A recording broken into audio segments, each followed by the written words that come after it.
The moment we've been waiting for has just arrived. The UK government has updated their website with the changes they proposed earlier this month. I shared with you some of the changes, but there's this new one, which is the shortage occupations list has been changed a bit, and I felt it's so important for me to share with you the contents of this particular shortage occupations list, which is now called the immigration salary list, and also the best pathway for you to come into the UK if you are still interested in coming into the UK as a health and care worker, or perhaps you want to come in as a skilled worker in 2025. I'm going to spill all the details and everything that you need to know. Perhaps you want to switch from your study visa or graduate visa into this pathway. Hello everybody, my name is Cynthia. I share information that will help your transition into the UK to be as smooth as possible. I share information about settling, working or studying in the UK. If you're interested in any of these, then subscribe to this channel.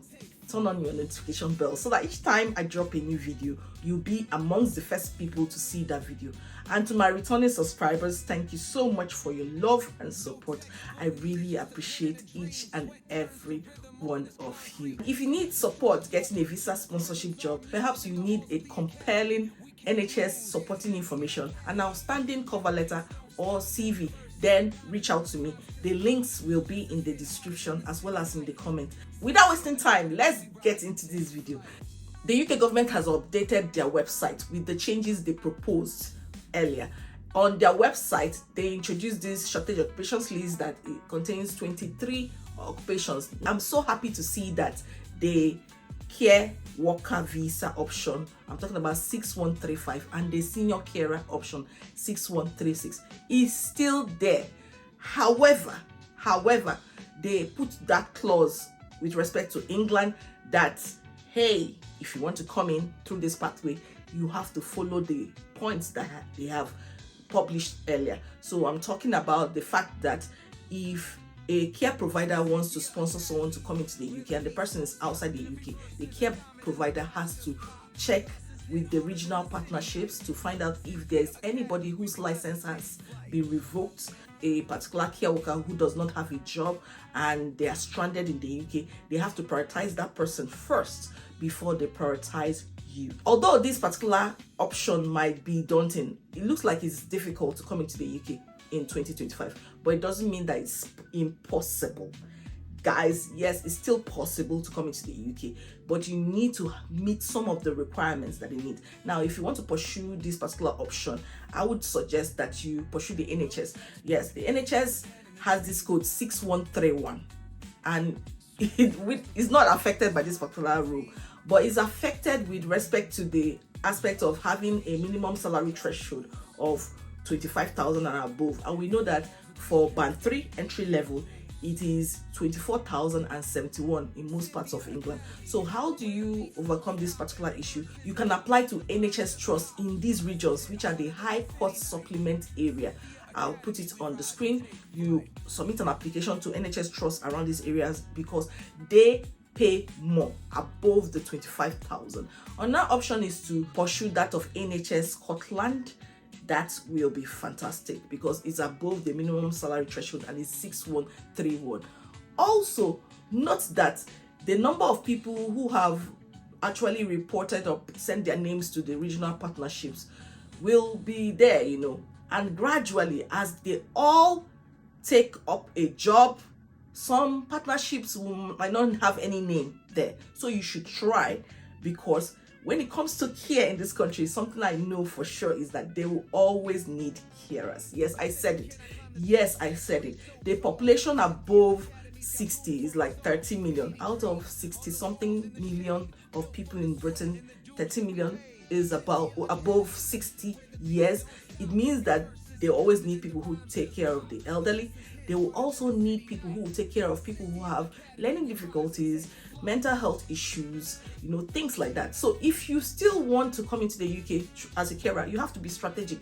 There is one particular thing that I feel many people overlook. If you have a full UK license, the chances of you getting a care job, even without having a training certificate, is very high.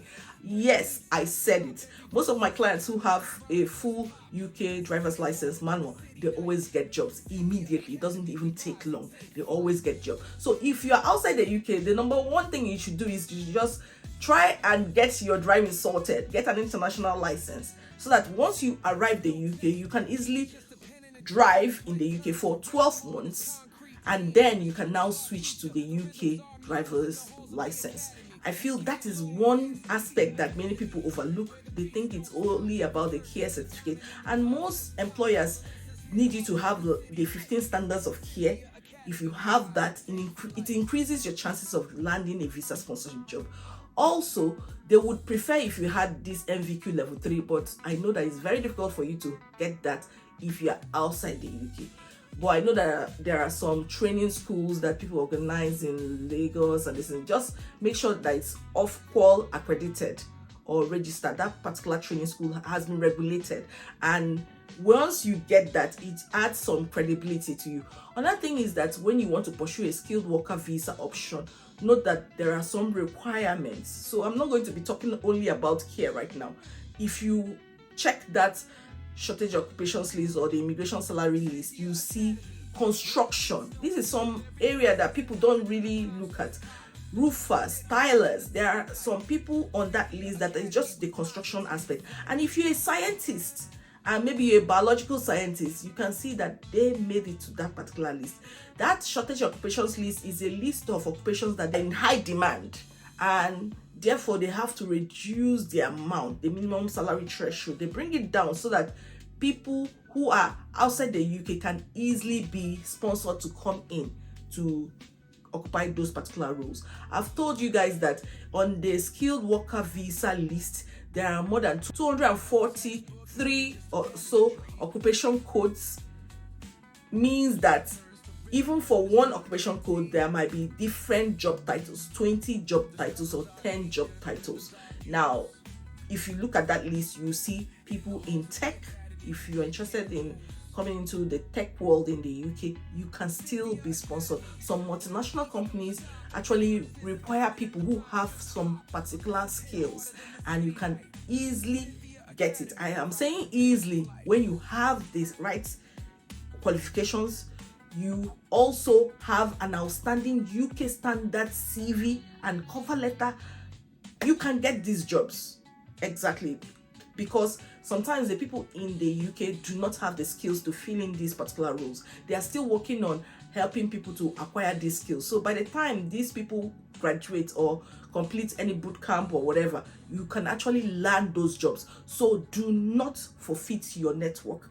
Work on your LinkedIn. Yes, work on your LinkedIn, because that is one gateway to landing a job or a visa sponsorship job in the UK if you're interested in construction or maybe tech, information technology. Remember that AI is one area that the UK wants to invest a lot in. It is just one skill that you can actually encourage your children, your nieces, your nephews, cousins, and anybody to fill in, because it is something that I feel will consistently keep growing. More jobs will be created in this area. I always encourage people to pursue jobs that are in high demand if you want to migrate to a company, so you are useful to them. Yes, you pay your taxes, you grow in it, and you don't suffer too much. Seriously, because sometimes these care jobs, a lot of news I get from the care sector is really difficult, when you see people going through one thing or the other, some level of abuse, some, lack of flexibility or life work balance. Some people are affected in one way or the other, and I felt I feel that if you have a particular skill, then pursue it. Another thing I want to share with you is that getting a care job is almost as difficult as landing a data scientist or a project manager job in the UK. It is getting very difficult. So while everybody is facing this care sector, you can actually pursue the particular area you are specialized in. Whatever training you have received in your home country and your masters, you can actually try to apply for jobs in that sector, and you might land a job with visa sponsorship in that sector if you do your best. I discussed with my clients a few days ago about how to submit 100 jobs in 1 hour. You have no excuse if you're in tech and you don't know how to submit 100 jobs under an hour, on an hour and 30 minutes. If you want to learn something like that, then reach out to me. I will support you. Imagine doing that consistently. There's no how you will not land a job.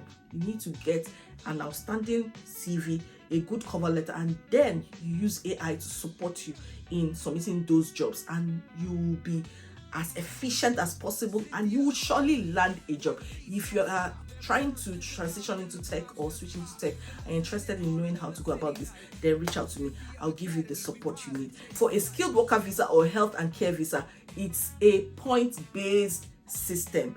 It's a total of 70 points. You need 20 points for a COS, which is a certificate of sponsorship issued to you by a particular company that has the license to sponsor you. Now, you also need 20 points for meeting the minimum salary threshold. Now, for every occupation, there is a minimum salary that you have to be earning to be qualified to get that visa. So you need to check the government website to find out what the minimum salary is, and make sure that what you have on your COS meets the minimum salary there. Now, you have 10 points for knowledge. Now, when we talk about knowledge of English, we are talking about maybe providing an IELTS, but if you studied in the UK, you don't need to do that.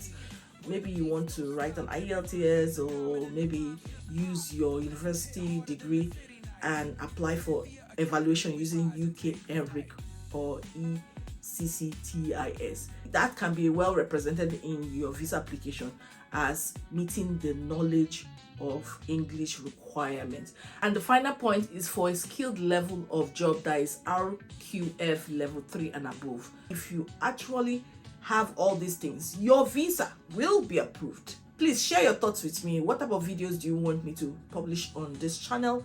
Have you benefited a lot from this? What are your questions? Just write it in the comments below and I will respond to most of them. And be nice. Yes. I'll see you in my next video. Bye-bye.